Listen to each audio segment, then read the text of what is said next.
Well, it's time to ban the burqa, niqab and all face coverings in public in the United Kingdom once and for all.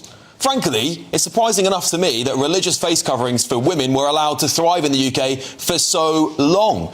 It is, in my opinion, a religious tool of female oppression. And I think it's totally alien to our culture and in direct conflict with British values and our identity. Some women wearing these garments will claim it is their choice. But I agree with Dr. Samaya Tahidi, who this year in a 2025 Telegraph piece described feeling brainwashed into wearing head coverings from childhood, only finding freedom after shedding them. This is my opinion, of course, and suggests not every choice. And I think not every choice is free. It's cultural or religious pressure can loom large on people.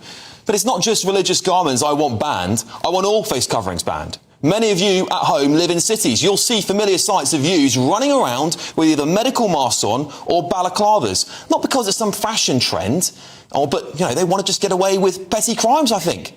And not just that too, it's also an act of intimidation, isn't it? What other reasons are there? Then you have the thugs that show up to peaceful protests covering their face. Nobody wants these people there. If you can't put your face to your words and your actions, then you shouldn't be allowed to protest in the first place. Well, many parts of Europe are ahead of us on this. France banned face coverings in 2020. Fines were up to €150 for wearing a burqa in public. Belgium, Denmark, Austria, they've all followed suit. These aren't backward nations, are they? They are democracies, prioritising social cohesion and security. And in France in 2015, a study showed 80% of their citizens supported the ban. Why? Because when you can't see someone's face, trust erodes. And now we're talking about this again because of comments made by Zia Yusuf, Reform's new head of policy, at their party conference just yesterday. Back in June, if you remember, he called Reform MP Sarah Pochin's questions in the House of Commons on this issue dumb because it wasn't party policy. And shortly after that, he quit as chairman, citing exhaustion. And you know what? Fair enough, politics is brutal. But now, speaking to Michael Gove yesterday, he's crystal clear. He'd vote to ban face coverings if he were an MP. Is that a U-turn? Because Yusuf sees what Labour and other lefties, in my opinion, refuse to. The burqa and face coverings aren't just a piece of cloth. It's a barrier to integration and assimilation. And he's not alone. Reform's Chief Whip Lee Anderson agrees, saying no one should be allowed to hide their identity in public. And frankly, I know many of you at home will agree with me and them that we should just ban these things and move on like every other good democracy across Europe has done. You're happy to pay the Taliban taxpayers cash?